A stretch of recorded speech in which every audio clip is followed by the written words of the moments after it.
ঘর থেকে রান্নাঘর সমস্তটাই কিন্তু মহিলাদের একা হাতে কাজ সারতে হয়। আর এই কাজগুলো যদি ছোট ছোট টিপস ফলো করে আর বুদ্ধি খাটিয়ে করে না যায় তাহলে কিন্তু অনেকটা সময় বাঁচে, তার সঙ্গে পরিশ্রমও কমে আর বেঁচে যেতে পারে মাসিক খরচ। সেরকমই আজকে ছোটোখাটো কিছু কতগুলো টিপস নিয়ে চলে এসেছি। আশা করছি সেই টিপসগুলো তোমাদের অনেকটা কাজে লাগবে। তো বন্ধুরা, চলো আজকের এই টিপসগুলো শুরু করা যাক। তো আমি অঙ্কিতা, আমার অঙ্কিতা গল্প কথা চ্যানেলে তোমাদের অনেক অনেক স্বাগত। তো বন্ধুরা, আজকের এই টিপসগুলো যদি ভালো লেগে থাকে অবশ্যই একটা লাইক করতে ভুলবে না। চলো বন্ধুরা, শুরু করা যাক। চলে এসেছি বন্ধুরা প্রথম টিপসে। বন্ধুরা, আমাদের ঘরে যে মিষ্টি জাতীয় যে জিনিসগুলো আছে, যেমন নাকি চিনি, মধু বা এরকম কেলক্সের যে বোতলগুলো, সেগুলো কি হয়, প্রচণ্ড পরিমাণে এই বর্ষাকালে পিঁপড়ে ধরে। পিঁপড়ে বা ছোট ছোট পোকামাকড় ধরে, আর সেইগুলো বাঁচতে তো পারাই যায় না। আর সেগুলো কিন্তু ধরতেও খুব বিরক্তি লাগে, এত পিঁপড়ে থাকে। তো বন্ধুরা, প্রথমেই কি করবে, যখনই তোমরা এরকম কৌটোর মধ্যে চিনি ঢালবে বা কোনো কর্নফ্লেক্সের কৌটোর মধ্যে কর্নফ্লেক্স ঢালবে, তখন এরকম ভিনিগারের সাহায্য নেবে। ভিনিগার একটুখানি তুলোর মধ্যে বুলিয়ে নিয়ে তারপরে এরকম যদি প্রত্যেকটা বোতলের মুখের কাছে এরকম লাগিয়ে দাও বা গায়ের মধ্যে লাগিয়ে দাও, তাহলে এই যে ভিনিগারের যে উগ্র গন্ধটা, সেই উগ্র গন্ধ কিন্তু কোনো পিঁপড়ে বা ছোট ছোট পোকামাকড় কিন্তু সহ্য করতে পারে না। আর বেশিরভাগ দেখবে বর্ষাকালে এই মধু, ঘি আর চিনির মধ্যে কিন্তু প্রচণ্ড পরিমাণে পিঁপড়ে লাগে। এই টিপসটা তোমরা করে দেখতে পারো, আশা করছি তোমাদের অনেকটা কাজে লাগবে। চলে আসছি পরবর্তী টিপসে। বর্ষাকাল সেহেতু এখন বাজার থেকে লঙ্কাটা কিনেই আনতে হয়, কেননা রেগুলার বেরোনো সম্ভব হয় না। আর যদি বাজার থেকে প্রচুর পরিমাণে লঙ্কা এরকম কিনে আনা হয়, আর যদি সেটা ঠিকঠাকভাবে স্টোর না করা হয়, তাহলে কিন্তু খুব কম সময়ের মধ্যেই আমাদের লঙ্কাগুলো পচে যায়।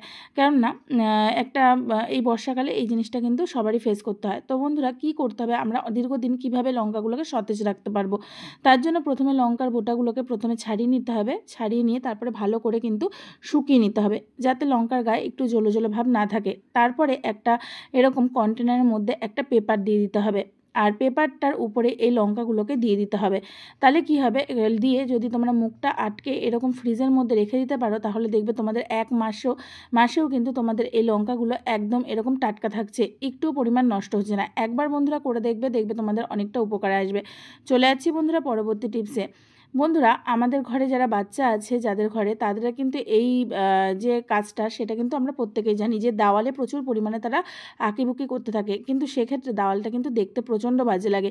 তো বন্ধুরা, সেটা আমরা কি করে তুলবো? তো তার জন্য দেখো, এখানে আমি নিয়ে নিয়েছি হোয়াইট কলগেট। আমি তোমাদের এখানে একটা লেখার উপরেই দেখাচ্ছি। তো হোয়াইট কলগেট এইভাবে কি করতে হবে, যে এখানে দাগিয়েছে ঠিক সেটার উপরে এইভাবে দিয়ে একটু ডলতে হবে হালকা হাতে দললেই বন্ধুরাও দেখতে পারবে খুব সুন্দরভাবে এই দাগটা কিন্তু উঠে আসছে। তারপর একটা ভেজা ন্যাকড়ার সাহায্যে এভাবে ডলা দিলে দেখবে উঠে যাবে। যাদের পুট্টির ঘর বা খুব দামি রং দিয়ে ঘর রং করেছো, তাদের ক্ষেত্রে কিন্তু এই জিনিসটা করতে অনেকটা ইজি হবে, কেননা যেহেতু এটা রংটা অতটাও দামি না, তাই কিন্তু এরকম মুছতে গিয়ে পুরো সাদা মানে রংটা ফেড হয়ে যাচ্ছে। তো বন্ধুরা, আমার যেরকম ঘর আমি তোমাদেরকে সেভাবেই দেখালাম। আশা করছি এই টিপসটা তোমাদের অনেকটা কাজে লাগবে, একবার করে দেখতে পারো। চলে যাচ্ছি পরবর্তী টিপসে। রাত্রিবেলা যখন আমরা এঁঠো বাসন কিন্তু এরকম গামলার মধ্যে ফেলে রাখি, আর যদি এইভাবে আলগা রাখি, তাহলে কি হয়, যেহেতু এঁঠো বাসনপত্র, তো এর মধ্যে ছোট ছোট খাবারের টুকরো থেকেই যায়। আর এই খাবারের টুকরোর মধ্যে কিন্তু পোকামাকড়, বিশেষ করে আরশোলা টিকটিকি কিন্তু প্রচুর পরিমাণে উপদ্রব বাড়ে।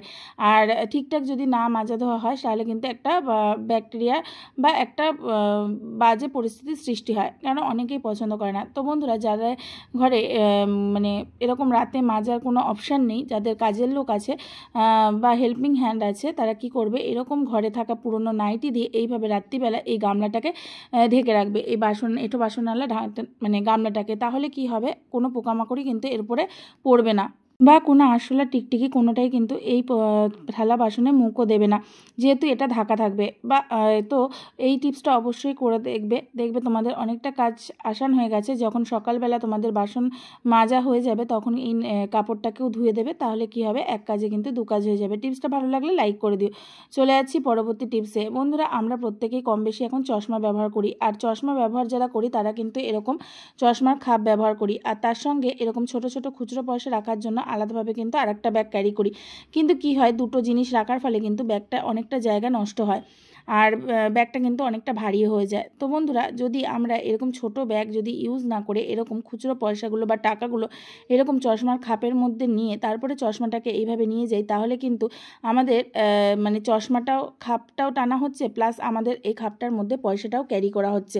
তাহলে আমাদের ওই আলাদা করে ছোট ব্যাগ কেনার কোনো প্রয়োজন পড়ছে না। খুব সুন্দরভাবে কিন্তু আমরা টাকা ক্যারি করতে পারবো এরকম চশমার বাস্কের মধ্যে। চলে যাচ্ছি বন্ধুরা পরবর্তী টিপসে। এখানে আমি একটা কাঁটা চামচ নিয়ে নিয়েছি, দেখতেই পারছো।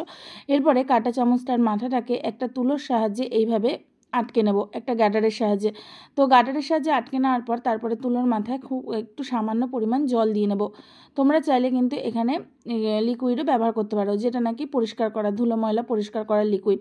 তো এখানে দেখো আমি একটু সামান্য পরিমাণ জল নিয়ে নিলাম। এবার এটা কী কাজে লাগবো বন্ধুরা, আমাদের ঘরে যাদের ফ্রিজ আছে, ফ্রিজের দেখবে এই যে মাথার যে গার্ডারটা আছে, গার্ডারের ভেতরে কিন্তু প্রচুর পরিমাণে ময়লা জমে যদি ঠিকঠাক টাইমে পরিষ্কার না করা হয়। তো এই কাঁটা চামচের মাথাটা যেহেতু সরু, তো এইভাবে যদি আমরা এইভাবে গার্ডারটাকে সুন্দরভাবে পরিষ্কার করে নিই, তাহলে কি বলতো একদম ভেতর অবধি, গার্ডারের ভেতর অবধি নোংরাটা কিন্তু একদম পরিষ্কার হয়ে যাবে আর সহজে নোংরাটা বেরিয়ে আসবে। দেখতেই পাচ্ছ যেহেতু নতুন ফ্রিজ খুব একটা ময়লা পড়েনি।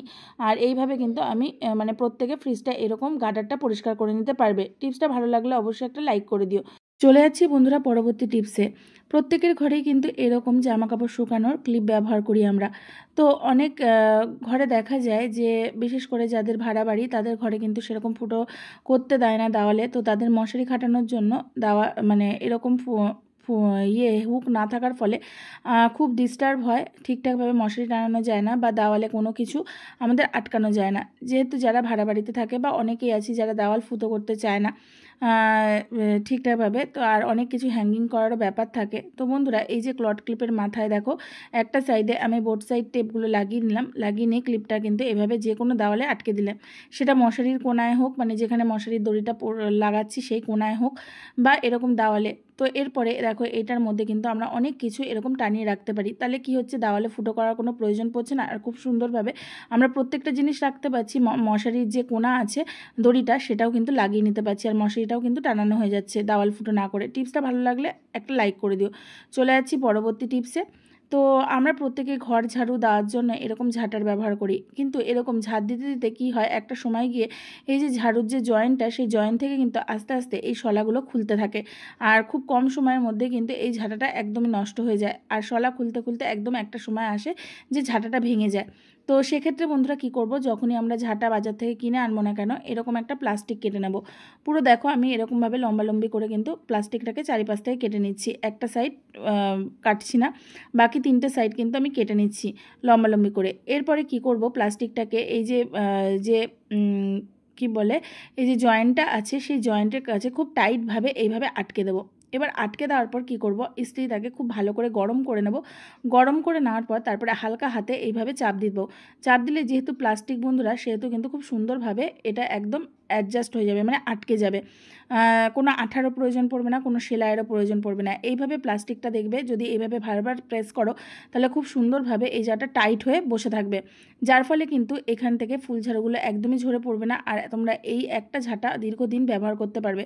তো বন্ধুরা, আজকের এই টিপসগুলো যদি ভালো লেগে থাকে তাহলে লাইক কমেন্ট শেয়ার আর চ্যানেলটাকে সাবস্ক্রাইব করে দিও। চলো বন্ধুরা, আজকের মতো টাটা, দেখা হচ্ছে তোমাদের সঙ্গে নেক্সট ভিডিওতে।